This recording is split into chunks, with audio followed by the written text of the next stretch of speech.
नमस्कार एवरीवन, स्वागत है आप सबका श्री जी कॉमर्स क्लासेस के यूट्यूब चैनल पर।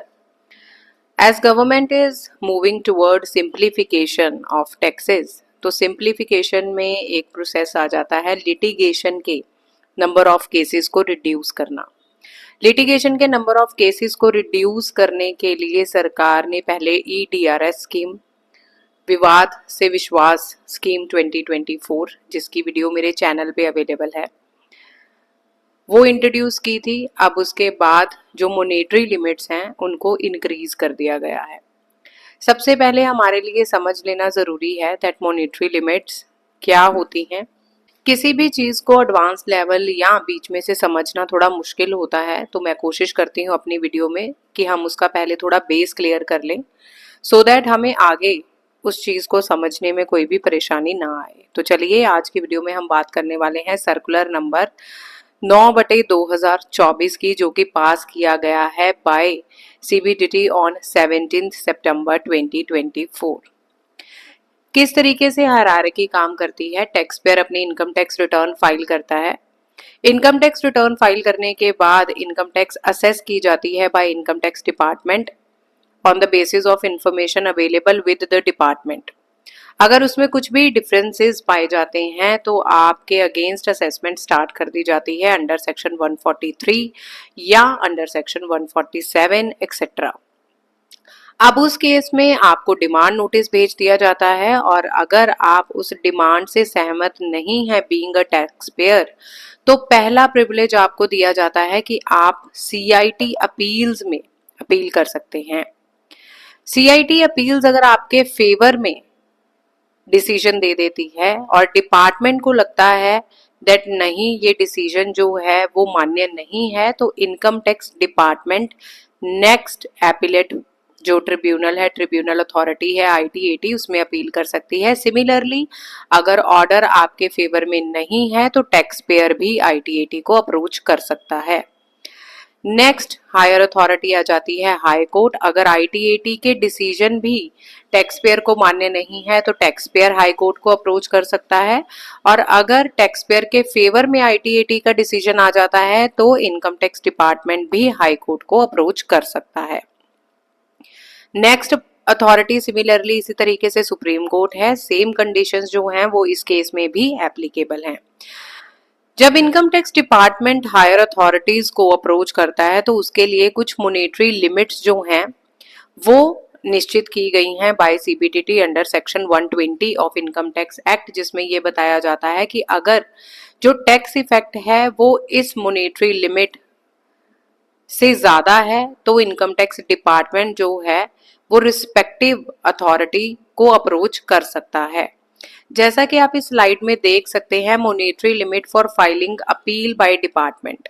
सर्कुलर आने से पहले जो लिमिट्स हैं वो बिफोर ITAT 50 lakhs थी, बिफोर हाई कोर्ट 1 करोड़ थी, बिफोर सुप्रीम कोर्ट 2 करोड़ थी, जो कि सर्कुलर के बाद चेंज कर दी गई हैं। अब मॉनेटरी लिमिट्स को अगर हम एग्जाम्पल से समझना चाहें, सपोज कीजिए दैट आपका असेसमेंट केस जो लगा हुआ है उसमें आपका टैक्स इफेक्ट है 55 lakhs।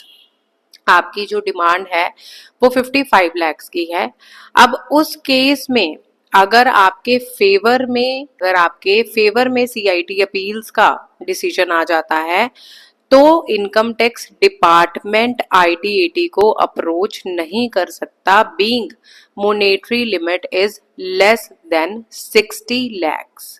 सिमिलरली हाई कोर्ट को अप्रोच करने के लिए जो टैक्स इफेक्ट है उसकी अमाउंट, उसकी मॉनेटरी लिमिट 2 करोड़ निर्धारित की गई है।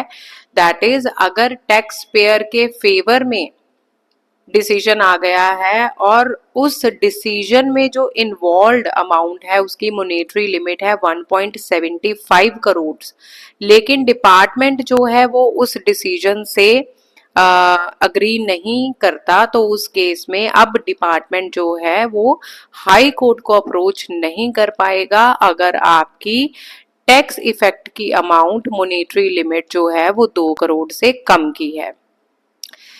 इसी तरीके से अगर income tax department supreme court को अप्रोच करना चाहता है तो टैक्स इफेक्ट में जो इन्वॉल्व अमाउंट है वो 5 करोड़ से ज्यादा की होनी चाहिए।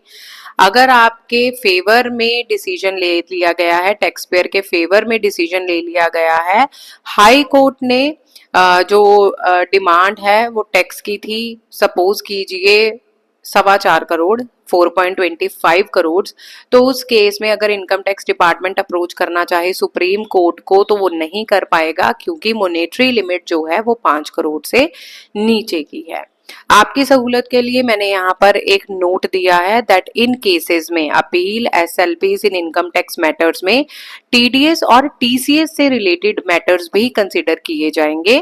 टीडीएस या टीसीएस से रिलेटेड मैटर्स के लिए जो क्यूमुलेटिव इफेक्ट होगा all orders passed for an assessment year will be considered and includes interest under section 2011A।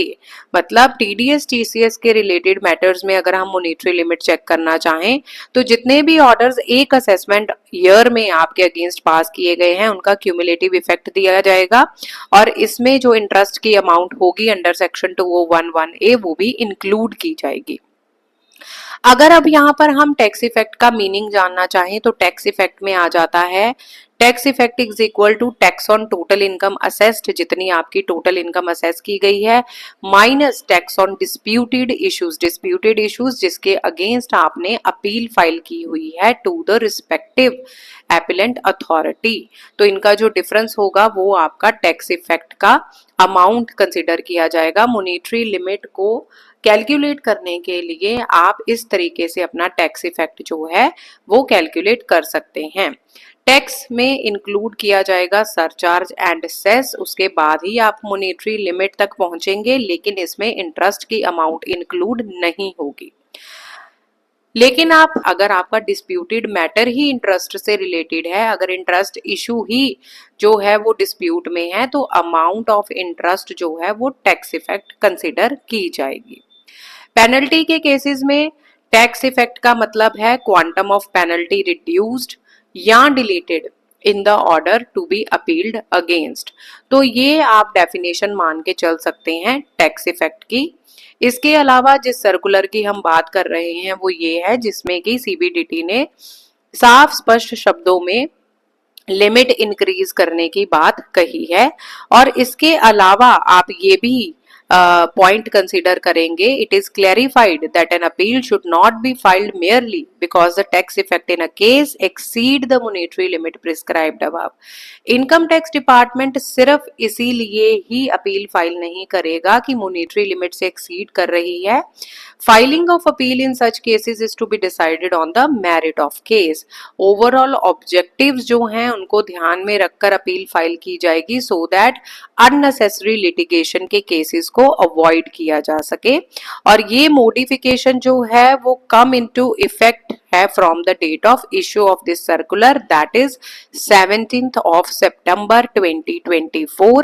यहाँ that this circular will apply to SLPs appeal to be filed henceforth in Supreme Court, High Courts, Tribunal. It shall also apply to SLPs appeals pending before Supreme Court, High Court, Tribunal, which may accordingly be withdrawn। सबसे ज्यादा राहत की बात ये उन cases में भी है जो केसेस अभी पेंडिंग हैं before supreme court, high court और आईटीएटी और जिनकी मॉनेटरी लिमिट एक्सीड नहीं कर रही है, जो लिमिट इस सर्कुलर में प्रिस्क्राइब की गई है, तो उन केसेस को भी विथड्रॉन करने की बात इस सर्कुलर में कही गई है। तो बहुत से ऐसे टैक्स पेयर होंगे जो कि राहत की सांस ले सकते हैं आफ्टर दिस सर्कुलर। इस सर्कुलर में जो बात की गई है वो प्रीवियस सर्कुलर की भी की गई है जो कि है 5/24 जो पास किया गया था 15th of March को। तो हम उस सर्कुलर में भी जाकर अपने जानकारी की जो चीजें हैं उनको पढ़ सकते हैं। ये है सर्कुलर 5/24 जिसमें आपको टैक्स इफेक्ट की डेफिनेशन दे दी गई है। अगर आप चाहें तो इसमें से भी आप टैक्स इफेक्ट की डेफिनेशन जो है वो पढ़ सकते हैं। और एक जो इम्पॉर्टेंट इसमें 5.3 पैराग्राफ में बात की गई है, assessing officer shall calculate the tax effect separately for every assessment year in respect of disputed issues. जो भी टैक्स इफेक्ट की मॉनेटरी लिमिट डिसाइड करनी है वो आप हर एक असेसमेंट ईयर के लिए सेपरेटली डिसाइड करेंगे। अगर असेसी के एक से ज्यादा असेसमेंट ईयर में डिस्प्यूटेड इश्यूज हैं तो अपील फाइल की जा सकती है in respect of such assessment year और years in which tax effect in respect of disputed issue exceed the monetary limit. जिस असेसमेंट ईयर में मॉनेटरी लिमिट से टैक्स इफेक्ट एक्सीड करेगा उस असेसमेंट ईयर में आप अपील फाइल कर सकते हैं being a income tax department.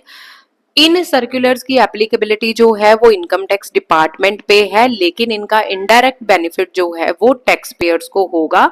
मेरे चैनल पे नए हैं तो जल्दी से मेरे चैनल को सब्सक्राइब कीजिए और वीडियो को लाइक कीजिए। नेक्स्ट अपडेट के साथ जल्दी ही मैं हाजिर होंगी न्यू वीडियो के साथ। तब तक के लिए टेक केयर, नमस्कार।